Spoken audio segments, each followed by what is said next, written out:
So today's groove was originally played for a record of the Blues Brother Band at the beginning of the 80s. And the record is called A Briefcase Full of Blues, if I'm not mistaken. And as I said already, it has a very modern ring to it.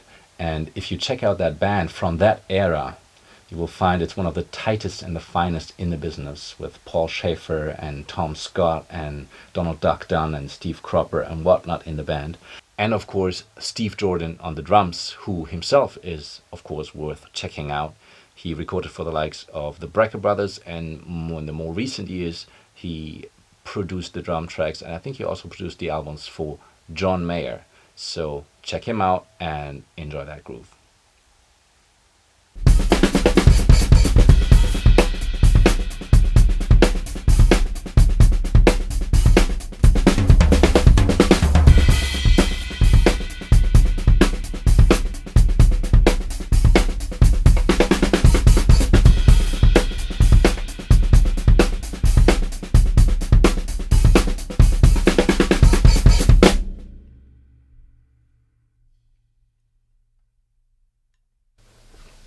Today we're gonna deal with a groove that Today we're gonna deal with a groove that I came across a while back.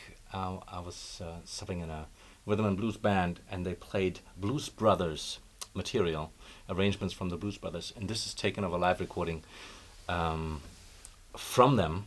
And Steve Jordan is on the drums. This is their version of Messing with the Kid. And this groove is very inner beat, ghost note heavy, and it has a nice twist to it because the snare drum is not on 2 and 4, it is on 2 and on 4. So the groove itself, without all the ghosting, is already some stranger, really, I think, for most of us. And I kind of dig it. I played half time, half tempo. Correct myself here. Played half tempo. Half tempo is 65 beats per minute. The original is 130 beats per minute. Something that needs work, a lot of work, which is great because you learn a lot. 1, 2, 3, 4.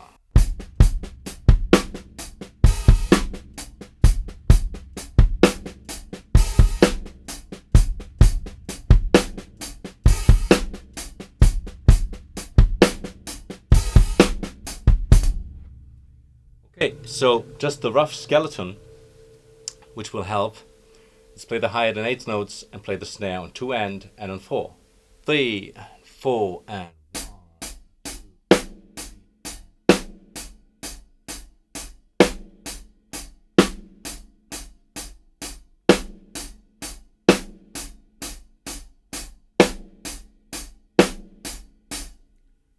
That's almost it.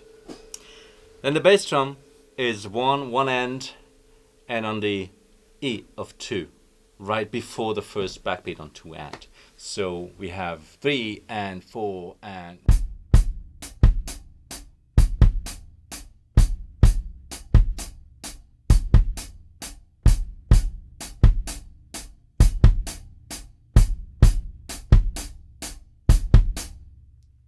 And with the snare drum together, I should slow it down maybe even more. Kind of seems rough to me still, with the 16th notes in there. 3 and 4 and.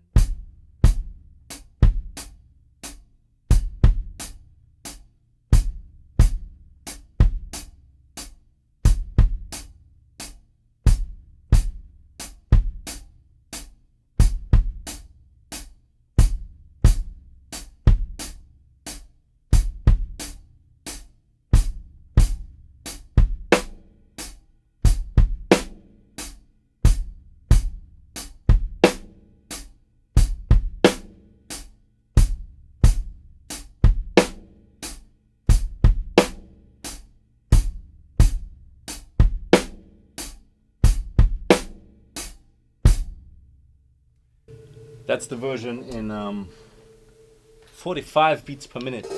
It might help if you put your metronome to eighth notes, on 90, if you want to start with this tempo. So it's not going to be a timing exercise. We do this in other spaces. It's going to be a a groove exercise or broaden your mind, whatever, get you in the Steve Jordan mode, you should definitely check out that recording. Live, Blues Brother Band live with Steve Jordan. The groove is called Messin. The song is called, rather, Messing with the Kid. So now we have the skeleton going, and if you have the skeleton going, I think the skeleton is not so hard as is. It takes 6/16 note until the first backbeat comes, and that's kind of throwing me off sometimes when I learn stuff like this, because I'm so used to going 2 and 4 mostly, and this one is different. So first listen to it in the original, then try this here and try the skeleton, and then basically the snare drum taps every 16th note that the bass drum is not playing, so it's going boom boom boom ga. So we have boom boom boom. Now 3 and 4 and boom boom boom ga. So the snare does 3 and 4 and. That's basically the hard part. I would say that's the hard part. So again, 3 and 4 and with the bass drum it sounds like this: 3 and 4 and. Then we're on 2 and almost done. And after the 2, you tap again, which is something worth practicing. I think I use it a lot. I love it. It's like an echo. It sounds like an echo, or it sounds like a fill back to the bass drum, a filler note, whichever way you want to look at it. So again, until there, 3 and 4 and. And then there's the first 16th note pause in the whole groove. After this 2 and the next note, it's going to be the snare again. So let me play this whole thing now until there, and then a little more till the end. 3 and 4 and.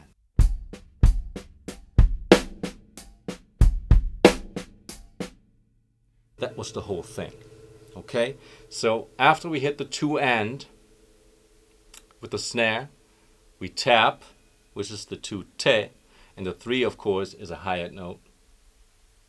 And then we're back to the snare, tapping the 3 E, and the and the te of the 3 is bass drum again, double stroke, till we hit the snare with the 4. Fourth beat is snare, normal backbeat on the 4, and then I have to cut here because I'm losing it. So we do it until there, from the top till there. 3 and 4 and.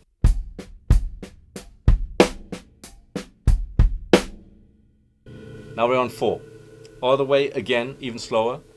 3 and 4 and.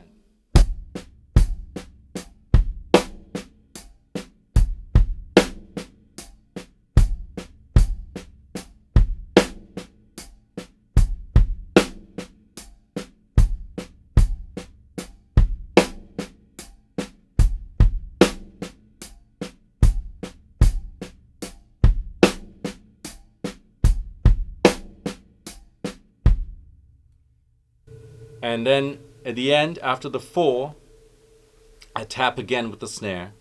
The 4 and is just going to be hi-hat, the normal 8th note that goes through all the time. And then I play this upbeat, this pickup note, to the 1, which is the 4 te, again a tap. So on the 4, when I hit the 4, it's 3 and 3 and. And then I'm back and bang it back. Then I'm back at 1. Again from the top, very slow. And now, if you can follow this already, you can stop here or something. But if you can follow this so far, then there's one last thing we need to do. We need to open the hi-hat on the 3 and towards the second backbeat, and with a double stroke in the bass drum. So it's going to be 1 and 2 and 3. And we're back at 1. So the whole thing, again slow with the hi-hat, 3 and 4 and.